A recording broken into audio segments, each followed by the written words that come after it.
सच बताइए कितने लोग चाहते थे कि इनके खिलाफ मामला दर्ज होना चाहिए। देखिए, जो लापरवाही से गाड़ी चलाता है जिससे किसी की जान को खतरा हो सकता है, तो ऐसे में आईपीसी के सेक्शन के तहत उनके खिलाफ मामला दर्ज हो सकता है। चलिए जानते हैं कि इस तरह से जो कार्य करता है, इस तरह से जो ये वीडियो पे दिखाई दे रहा है, तो इनके खिलाफ आईपीसी की कौन-कौन सी धाराओं के अंतर्गत मामला दर्ज किया जा सकता है।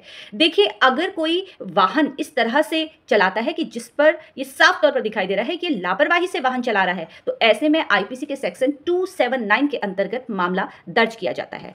अगर किसी एक्ट से किसी के जीवन को खतरा उत्पन्न होता है, तो वहां पर आईपीसी के सेक्शन 336 के अंतर्गत कार्यवाही की जाती है। देखिए, बहुत सारे ऐसे लोग आपने देखे होंगे जो रोड पे डांस करते हैं, जंप करते हैं। अगर उनके द्वारा किसी के जीवन में खतरा उत्पन्न हो रहा है, या कुछ बच्चे स्केटिंग करते हैं, स्केटिंग वो इतने लहराते हुए लेके जाते हैं कि जिससे किसी की जान को खतरा हो रहा है, वो इस तरह से स्टंट करते हैं, तो वहां पर आईपीसी के सेक्शन 336 के अंतर्गत कार्यवाही की जाती है। यहां पर सजा भी होती है, साथ में जुर्माना भी भरना पड़ता है। देखिए, अगर कोई व्यक्ति पब्लिक प्लेस में ऑफेंस एक्ट करता है, तो वहां पर भी मामला दर्ज होता है। यहां पर 294 के अंतर्गत मामला दर्ज होगा। और एक बात और बता दूं, यहां पर आईपीसी के सेक्शन के अंतर्गत तो मैंने आपको धाराएं बता दी, पर यहां पर यातायात के नियम भी लगेंगे। तो ऐसे में मैंने देखा था कि इनके ऊपर 80,000 रुपए का फाइन पड़ा हुआ है, और होना भी चाहिए। जो इस तरह से हरकतें इनके द्वारा की गई है, अगर आईपीसी के अंतर्गत इनके ऊपर कार्यवाही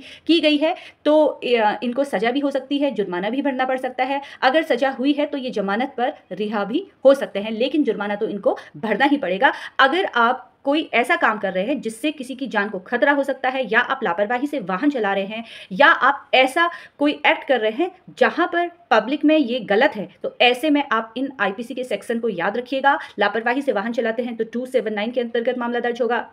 किसी के जीवन को खतरा हो जाता है अगर आपके द्वारा किए गए कार्य से, तो वहां पर आप 336 के अंतर्गत मामला दर्ज होगा। और पब्लिक प्लेस में इस तरह से एक्ट करने पर 294 के अंतर्गत मामला दर्ज होगा। फिलहाल इसमें आपका क्या कहना है? क्या ऐसे लोगों के ऊपर कार्यवाही होनी चाहिए? ये मुझे कमेंट करके अवश्य बताइएगा। और फिलहाल इसी तरीके से कानूनी जानकारी प्राप्त करने के लिए आप लोग मुझसे जुड़ते रहिए। और हाँ, अगर अभी आपने मुझे फॉलो नहीं किया है तो मुझे फॉलो करना ना भूलें। इसी तरीके से मुझसे जुड़ते रहिए और अधिक से अधिक इस वीडियो को शेयर कीजिए, जिससे जो बच्चे इस तरह की हरकतें कर रहे हैं तो उनको मालूम हो कि अगर उनके द्वारा ऐसा कार्य किया जा रहा है तो ऐसे में सजा का भी प्रावधान है, और उसके बाद उनके माता पिता ज़्यादा इसमें दुखी होते हैं। इसलिए कानूनी जानकारी प्राप्त करने के लिए मुझसे जुड़ते रहिए। धन्यवाद।